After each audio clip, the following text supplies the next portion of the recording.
तो last class क्या किए थे, फ्रिक्शन पढ़े थे ना। आज फ्रिक्शन के बारे में कुछ क्वेश्चंस करेंगे, उसके बाद फ्रिक्शन में और भी थोड़ा आगे जाएंगे। ठीक है, आज जो क्वेश्चंस है ये थोड़ा बेसिक क्वेश्चंस है, मतलब प्रीवियस क्लास के फॉर्मूले जो हमने सीखा था उसके बेसिस पे छोटे छोटे क्वेश्चंस है। जैसे कि ये क्वेश्चन बोला है block of mass 2 kg is placed on the floor. मान लो ये आपका जमीन है या फ्लोर है, इस पे एक बॉडी रख दिया गया है जिसका मास है कितना 2 kg। ठीक है, on the floor the coefficient of static friction मतलब म्यू एस आपको कितना गिवन है 0.4 और m कितना गिवन है, m गिवन है 2 kg। A force of friction of 2 Newton 2.5 Newton is applied on the block। मतलब f क्या होता है गिवन हो गया, हम क्वेश्चन में थोड़ा गलत है, force of okay, the force of 2.5 Newton is applied on the block as shown in the figure। अब फोर्स कैसे लग रहा है, इस डायरेक्शन में ऐसे फोर्स लग रहा है, ठीक है, लग रहा है। Calculate the force of friction between the block and the floor. ठीक है, जो ये ब्लॉक है और फ्लोर है इनके बीच में कोएफिशिएंट ऑफ फ्रिक्शन या फोर्स ऑफ फ्रिक्शन हमें कैलकुलेट करना है। अगर फोर्स इस तरफ लग रहा है तो फ्रिक्शन किस तरफ लगेगा, एफएस मैक्स इस तरफ लगेगा, इस डायरेक्शन में है ना।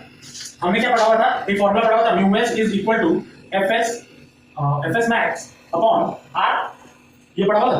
तो एफएस मैक्स इक्वल टू कितना हो जाएगा, म्यू एस इनटू आर, ये होगा। और हमें क्या पता है, R is equal to, R अगर ये होता है तो ये एमजी होता है, मतलब R is equal to m g, तो that will be equal to mu s into m g. ये कर सकते हैं या नहीं कर सकते हैं।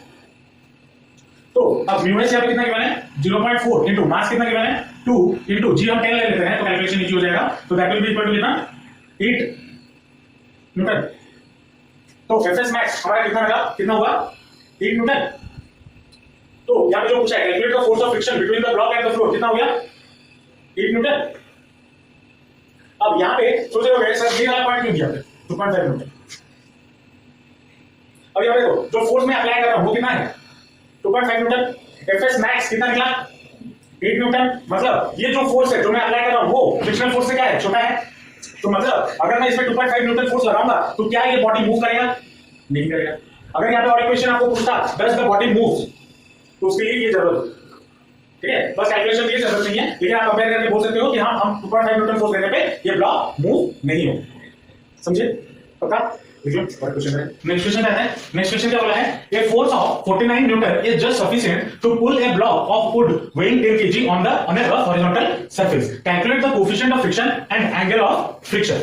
चलो यहां पे हमें गिवन क्या है, मास कितना गिवन है, सॉल्यूशन में मास कितना गिवन है 10 kg और फोर्स हम कितना अप्लाई कर रहे हैं, force is equal to 49 Newton.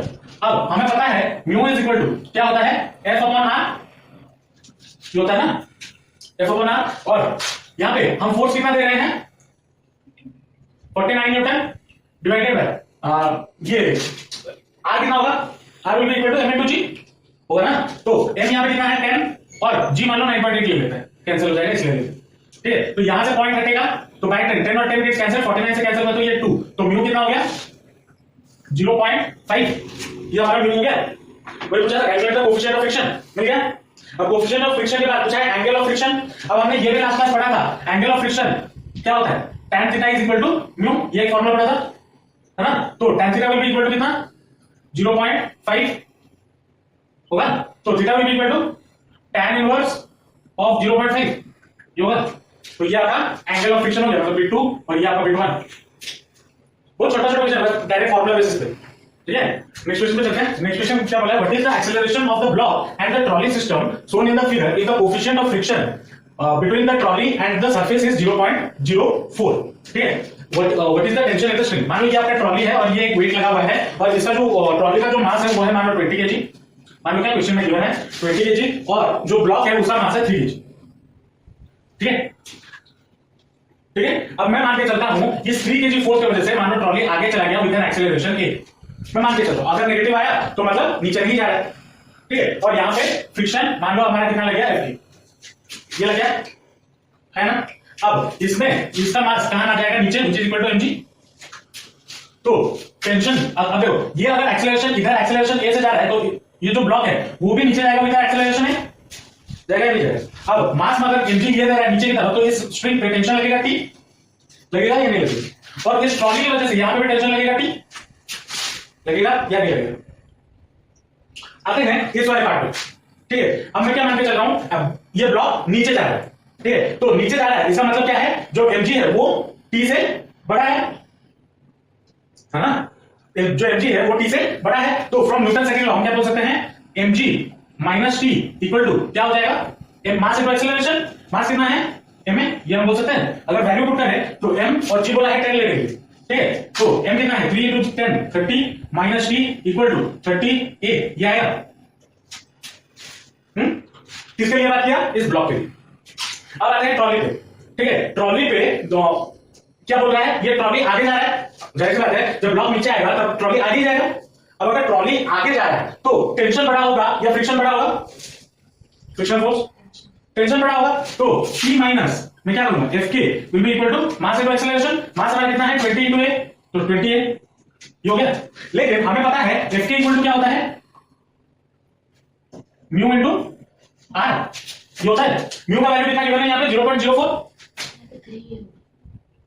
3a sorry 3a, हाँ, म्यू Fk इक्वल टू क्या होता है, म्यू इनटू r, तो म्यू हमें यहाँ पे कितना गिवन है 0.04, और r का वैल्यू क्या होता है, मास इनटू ग्रेविटी mg, तो मास कितना है 20 इनटू g 10 लेने के लिए बोला है ना। तो यहां से अगर मैं हटाऊं तो बाय 0 0 आ जाएगा, यहां से 0 यहां से 0 गेट्स कैंसिल, तो दैट इज इक्वल टू 8 आएगा, आएगा। उस इस Fk की जगह पे क्या मैं वो 8 डाल सकता हूं, तो t माइनस 8 मुझे क्या मिल गया 28, मान लो ये हो गया हमारा कौन सा इक्वेशन 2। अब थोड़ा याद करो इससे प्रीवियस क्लास में, पहले से पहले वाले क्लास में जब ऐसे दो इक्वेशन मिलते थे, अगर मुझे एक्सेलरेशन निकालना होता था तो हमें क्या करना होता था, एडिशन करना होता था। तो एडिंग इक्वेशन 1 एंड 2, तो मुझे क्या मिल जाएगा 30 minus T plus T minus 8 equal to 23a, ये मिलेगा। t से t गेट्स कैंसिल, 30 माइनस 8 होता है 22, तो इक्वल टू 23a, तो a will be equal to 22 by 23 metre per second square, ये होगा। पहला चीज जो पूछा था, what is the acceleration of the block and the trolley system, मिल गया एक्सेलरेशन, और एक्सेलरेशन एज बिकॉज़ हमें नेगेटिव नहीं मिला, तो हमने जो एज्यूम किया था वो सही है, मतलब ब्लॉक नीचे जा रहा है ना, समझ रहे हो या नहीं समझ रहे? तो एक्सेलरेशन मुझे कितना मिल गया 22/3। अब मुझे क्या चाहिए, अब मुझे चाहिए tension, what is the tension in the string, ये चाहिए। तो टेंशन निकालने के लिए ये का वैल्यू कितना मिला 22/3, इन दोनों इक्वेशन में कोई भी इक्वेशन में डाल दो, इक्वेशन 1 हो इक्वेशन 2 हो, ए का वैल्यू डाल दो तो आपको टेंशन मिल जाएगा। तो ये equation putting the value of A, putting the value of A in equation 1, तो क्या हो जाएगा 30 minus T equal to 3 into 22/23, तो ये कितना होगा 30 माइनस टी इक्वल टू 66/23, तो t will be equal to 66/23 minus T will be equal to minus 30, ये होगा। तो minus T will be equal to कितना 23 एलसीएम, 66 माइनस 9 69 0, तो that will be equal to कितना 10 से 6 गया तो 4, 7 से 6 गया तो 1, फिर 6 माइनस 614/23, तो माइनस माइनस गेट्स कैंसिल, तो टेंशन कितना हो गया 614/23 न्यूटन, ये होगा या नहीं होगा, ये हमारा रिक्वायर्ड आंसर, समझे पक्का।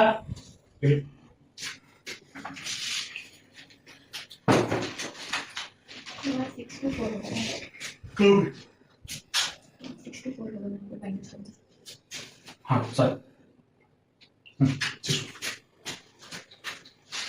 अब थोड़ा फ्रिक्शन में हम आगे चलते हैं, ठीक है। मान लो ये हमारा सरफेस है, ठीक है, यहां पे एक ब्लॉक रखा गया है, ठीक है। अगर ब्लॉक रखा गया है और उस पर मान लो मैंने फोर्स दिया इस डायरेक्शन में P, मतलब पीछे से रखा गया, मैं इधर से दिखा रहा हूं, ठीक है, इस डायरेक्शन में एक्सटर्नल फोर्स मैंने दिया जो कि है P।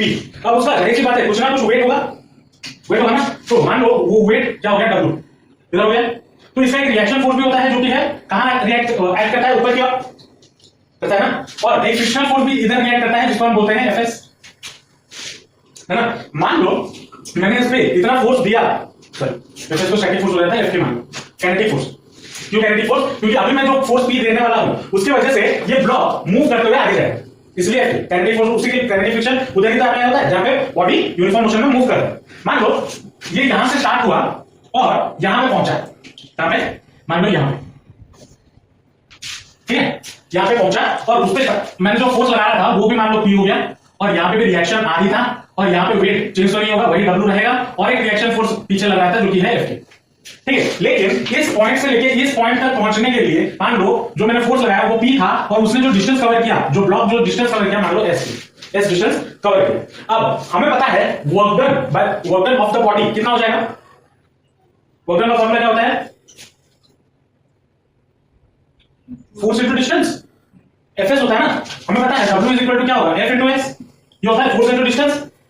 हम यहां पे कैलकुलेट करना चाहते हैं कि जब हम वर्क किए या एक बॉडी को यहां से यहां तक मूव किए तो फ्रिक्शन के अगेंस्ट में, किसके अगेंस्ट में, फ्रिक्शन के अगेंस्ट में कितना वर्क डन हुआ, मुझे वो निकालना है। मतलब ये जो टॉपिक हम पढ़ रहे हैं वो है work done against friction, friction के अगेंस्ट में कितना वर्क डन हुआ। चलो, तो हमें पता है W इज इक्वल टू क्या होता है Fs। हम यहां पे बात कर रहे हैं कौन सा फोर्स का, फ्रिक्शनल फोर्स, मैं ये P के बारे में बात नहीं कर रहा।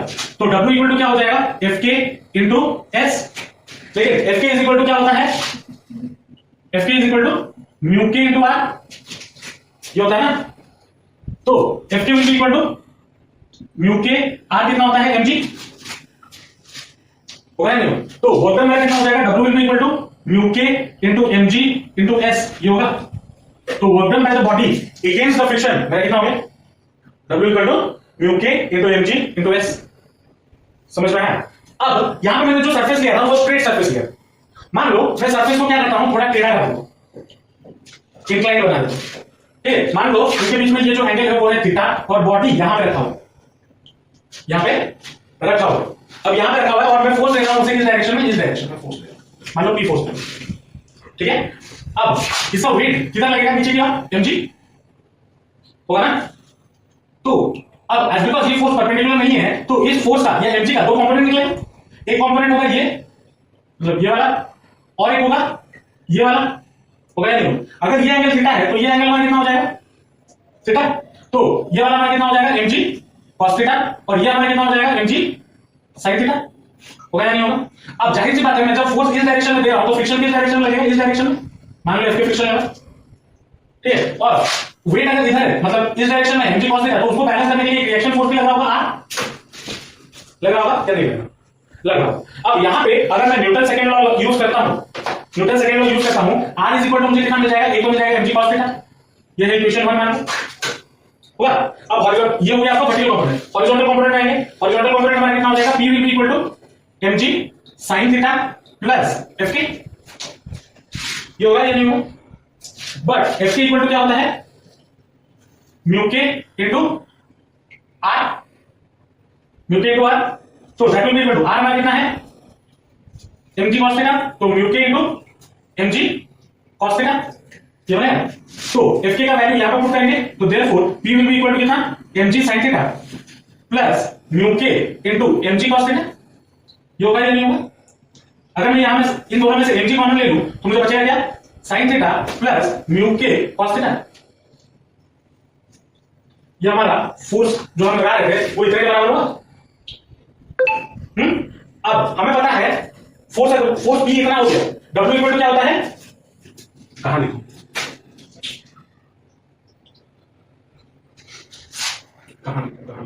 उस तरह में इधर लिखो। तो W इक्वल टू क्या होता है, P इंटू S होगा या नहीं होगा। तो P हमारा कितना निकला, mg sin theta plus mu k cos theta into S, ये हमारा वर्क डन का फॉर्मूला हो गया, work done by the body या work done by this body while moving in an inclined plane. समझे, पक्का लिख लो। अब यहां पे अगर मान लेट कंडीशन ऐसा है, थीटा जो हमारा है, थीटा हम क्या बोल सकते हैं, एंगल ऑफ इंक्लाइनेशन, कितना वो एंगल में बेंड है मतलब इंक्लाइंड है। अगर थीटा हमारा छोटा हो एंगल ऑफ रिपोज से, एंगल ऑफ रिपोज का मतलब क्या होता है, लास्ट क्लास में बताया ना,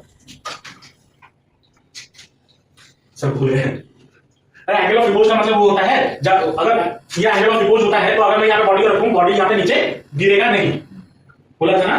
तो मान लो जो थीटा है वो एंगल ऑफ रिपोज से कम है, मतलब जब मैं ये बॉडी को यहां पे रखा जनरली क्या होना चाहिए, ये बॉडी नीचे गिर जाना चाहिए, लेकिन एज बिकॉज ये एंगल जो थीटा है वो एंगल ऑफ रिपोज से छोटा है तो ये बॉडी नीचे जाएगा नहीं, जाएगा नहीं जाएगा। मान लो वो गया भी नहीं, अगर गया नहीं, लेकिन मेरा मोटिव यह है कि मुझे उसे नीचे भेजना है, ठीक है। तो नीचे अगर भेजना है तो मैं इस पे फोर्स लगाऊंगा, इस डायरेक्शन में, मान लो P फोर्स लगाया, तो फ्रिक्शनल फोर्स किस डायरेक्शन में लगेगा?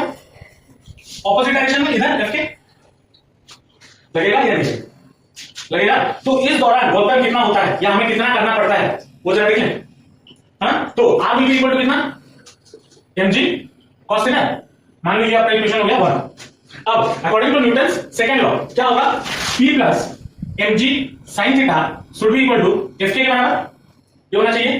तो P will be equal to Fk minus mg sin theta, होगा या नहीं होगा? और Fk यहां पे कितना हो जाएगा?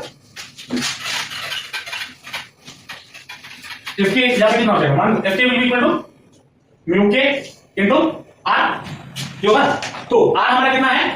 mg cos थीटा, तो mu k into mg cos theta, ये होगा। तो p हमारा कितना हो जाएगा? p will be equal to mu k into mg cos theta minus mg sin theta, ये होगा या नहीं होगा? अगर मैं mg कॉमन ले लूं तो क्या हो जाएगा? p will be equal to mg mu k cos theta minus sin theta, ये होगा। ये हमारा पावर का फॉर्मूला निकला या पावर का वैल्यू निकला। अब वर्क डन हमारा कितना हो जाएगा? Work done is equal to p into s। p कितना है?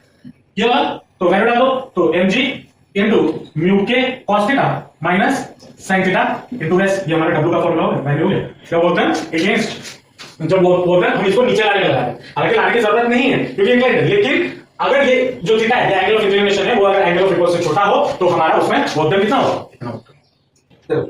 अगर यहां पे मैंने क्या बोला? अगर थीटा या फिर angle of inclination angle of repose से कम हो, ठीक है ना, लेकिन अगर ये एंगल ऑफ या एंगल ऑफ इंक्लिनेशन अगर एंगल ऑफ रिपल्स से बड़ा हो तो क्या होगा? ये बॉडी नीचे आना शुरू कर देगा, स्लाइड करना शुरू कर देगा। मान लो जब वो स्लाइड कर रहा है, मुझे पीवी हटाओ, मान लो वो स्लाइड कर रहा है, वो इतना एक्सेलरेशन a, मतलब उसमें एक्सेलरेशन जो आया वो आया a, ठीक है। तो क्या होगा जरा देखते हैं। उसके लिए mg इक्वल टू जो r इज इक्वल टू कितना हो जाएगा? mg cos थीटा, ये तो होगा ही होगा। अब जो नेट फोर्स होगा, ये तो इक्वेशन 1 हो गया मान लो। अब जो नेट फोर्स या नेट हॉरिजॉन्टल फोर्स कितना हो जाएगा? F will be equal to mg sin theta minus Fk, ये होगा नेट फोर्स। इस पे टोटल नेट फोर्स कितना होगा? ये माइनस ये क्योंकि ऑपोजिट डायरेक्शन में है, होगा ही नहीं होगा। अब F इक्वल टू हमें क्या पता है? फॉर्मूला क्या होता है न्यूटन सेकंड लॉ से? Mass into acceleration. तो मान लो F ma equal to mg sin theta minus Fk, ये होगा।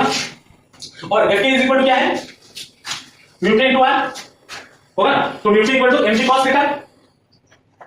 तो p हमारा या f हमारा, चलो ठीक है, अब f हमारा कितना मिल गया?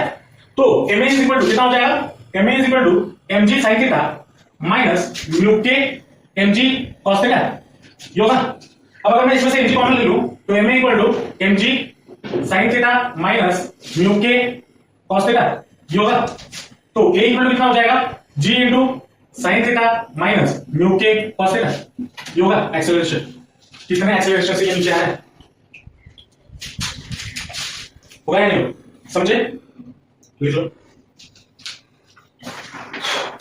जो क्वेश्चंस किया, आज जो कॉन्सेप्ट बताया समझ में आया?